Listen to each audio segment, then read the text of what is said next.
From milking snakes to eating dog food, here are 11 of the weirdest jobs in the world.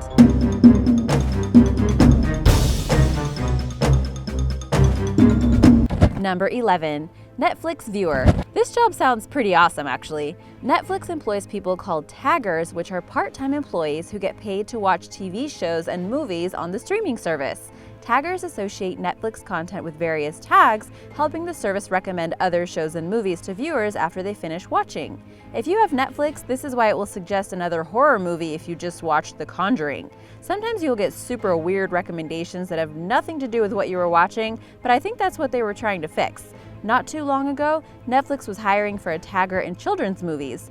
The job description stated, the ideal candidate has in-depth knowledge of kids ages 0 to 12, movies and television content. Our team is responsible for determining across the United States and worldwide, 1, which content belongs in kids' profiles and how it evolves as kids grow up, and 2, tagging kids' shows and movies with an eye toward accuracy and consistency.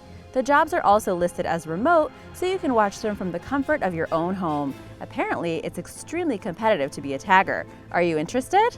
Number 10. Drying paint watcher. There is probably nothing more boring than watching paint dry, but there is an actual person who does this for a living. For example, there was an article about a man in the UK who spends his days painting sheets of cardboard to test how long new paint mixes take to dry and watching for changes in color and texture. In fact, this man has had this job for over 30 years and states that he has yet to get tired of the task. While it is described as the most boring job in the world, it is also extremely important. As the man states, the people who buy the products want paint that is going to dry quickly, and his job is to make sure this happens. Professional paint watchers can make anywhere from $40,000 to $60,000 a year. Pretty weird, huh? I wonder how you get recruited for that. Number 9. Train stuffer. If you think the London Underground is bad, you should see the trains in Japan.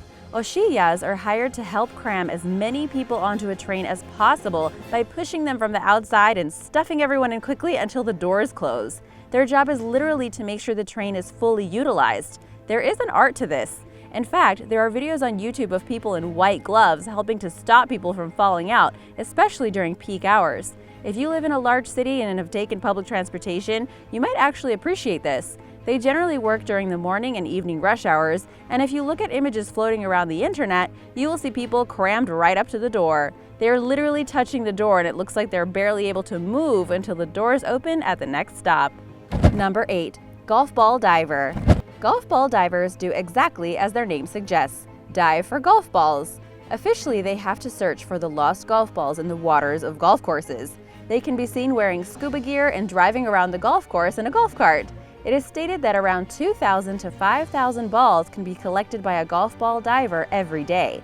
Some people get this job by starting their own business, while others work under another company. In fact, over the past couple of decades, golf ball retrieval and recycling has become a multi-million-dollar industry in which hardworking divers can earn between $50,000 and $100,000 annually, depending on the economy and a diver's stomach for harsh conditions. They usually only get paid a few cents per golf ball they retrieve, but they have to have a lot of skill. The lakes and ponds and other bodies of water on golf courses can be pretty dangerous. There can be all kinds of stuff on the bottom, and golf ball divers have to work through the garbage, branches, leaves, and muck, often on their hands and knees. There can be wires, cables, and pipes where they can get stuck, and of course, don't forget the other dangers like snakes, alligators, and toxic fertilizers. Number 7. Professional sleeper. A hotel in Finland hired a member of staff as a professional sleeper to test the comfort of their beds. This person sleeps in a different hotel bed every night and writes a review about her satisfaction with each one. Sounds kind of fun, right? The rest of the day you can just hang out at the hotel. And there are several other professional sleeper jobs as well for research on the human body. However, it might not all be as glamorous as you might think. For example, professional sleepers are often hooked up to a lot of machines, so your heart rate and brain activity can be recorded. Scientific studies will pay depending on what type of job you do. For example, a professional sleeper for a hotel gets paid about $1,000 a month, but of course your nightly stay and other amenities are included. You might be able to make double or triple that amount if you take part in a study, and it depends on how long it lasts and how invasive it might be. Number 6. Professional mourner. It is a tradition in Southeast Asia and many other parts of the world that a loud funeral will assist the dead as they travel to the afterlife. Professional mourning is a growing industry. Most recently, London has seen a huge boom. A mourner who was asked about his job said that people like me get hired to play the part of mourners at funerals and wakes for any number of reasons. Maybe the family is worried about embarrassingly low attendance, or they want to make their deceased parent seem more important. I guess it's true, people want to keep up appearances, even at a funeral, and if there aren't many people there, it could be pretty embarrassing. Professional mourners have also gone on to say that they are like actors because they have to play different characters depending on the type of personality or career the person had. Like wedding crashers, but they were actually invited. They also end up doing some research on their own time and will even learn how to play different sports in order to fit in with the family and participate in any activities. Number 5. Odor Judge. Odor judges often test the effectiveness of odor-reducing products. This is a very particular job because you are literally smelling people or things all day long. You need to have an excellent nose and be able to handle smelling things like people's armpits. Possible employers include manufacturers of products designed to reduce, mask, or eliminate odors. This could be anything from deodorant to Febreze and how they work under different conditions. The salary in this field ranges from $19,000 to $52,000 a year, varying with experience and seniority. Other than an obvious job like an armpit sniffer, whose job is to make sure that the deodorant will work once it hits the shelves, another example of an odor judge is a paper towel sniffer. Paper towel companies want their products to be odorless. The human nose can determine if there are any smells coming from the towel before, during, or after its use. So you can kind of be as creative as you want. Number 4. A snake milker. This one sounds really weird, but it's not exactly what it sounds like since snakes don't produce milk, clearly. The job of a snake milker is to collect the venom of poisonous snakes in jars for use in antivenoms and other medication. It's a tough job, but somebody's got to do it. With over 2,000 different kinds of snakes on Earth, about 400 of them are venomous and might be useful for all kinds of scientific research. To milk the snake, you grab it from behind the head in such a way to expose its fangs, which probably makes it kind of mad. The snake is then encouraged to bite down on a special container which collects the venom that drops from the fangs. The venom is then freeze-dried and sent out to various other labs and research centers.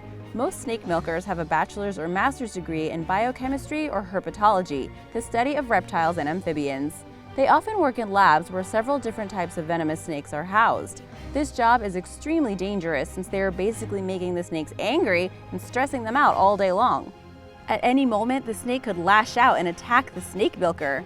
However, many claim that it is an extremely rewarding job because the venom has helped create antivenoms and medications that are saving lives around the world. Number 3. Fart smeller. Believe it or not, there are people out there being paid to smell others' farts and diagnose physical health based on their various odors. It is a very serious job. And not only that, it pays well, with reports of professional fart smellers in China being paid up to $50,000 per year in US currency. By picking up on traces of sweet, savory, bitter, and even meaty aromas, these brave anal analyzers are allegedly able to identify illnesses and pinpoint their location in the body. To even be considered as a fart smeller, you must be between the ages of 18 to 45. You must be free of any nasal impairment or disease and refrain from all smoking and alcohol. Humans aren't the only ones that can be professional fart smellers. Dogs, for example, have been trained to detect the presence of prostate cancer from smelling patients' urine samples. In another study, dogs were able to identify the stool samples of colorectal cancer patients with 97% accuracy. Number 2. Worm picker. Have you ever gone to a convenience store to pick up some worms before a fishing trip? If you have, you can thank a worm picker for this convenience. Worm pickers work at night and during rainy days to look for worms and sell them to fishermen in markets worldwide. With the help of a headlamp, they look for worms that have come to the surface to eat or mate. On a decent night, they hardly have to move more than a yard to grab about 50 worms. Worm pickers say that you have to move very slowly but react quickly to grab a worm before it gets back in its hole. Sometimes they have their own worm farms, which makes picking them even easier. The amount of money a worm picker makes per night pretty much varies. Of course, it depends on the number of worms they pick, but on a good night, they can make up to $600. However, in some places, they make an hourly rate. In Canada, they can make around $13 an hour. Number 1. Dog food taster. So one thing is eating a dog biscuit by accident, but it's a whole other thing to eat dog food on purpose. But there are actually real professional dog food testers, and yes, this is their daily job. In fact, they make around $40,000 a year testing the quality and taste of pet food. The dog food tester's job is to taste new dog food products, including bones, tinned meats, and biscuits. The trick is they don't actually swallow the animal food. They taste it and then spit it out, like at a wine tasting. They do this to test for flavor and texture in comparison to rival dog food brands and human food. However, their days do not just fill up with testing dog or other pet food. Most days they're writing reports and thinking of new ideas on how to put a nutritional spin on a new line of food. The requirements for this job include being a methodical thinker who appreciates details, a creative person who can think outside the box, and a person who will give honest, constructive feedback for how to improve a product in preparation for it being sold. You obviously also need to be comfortable with the idea of putting dog or cat food in your mouth and chewing on it for an extended period of time.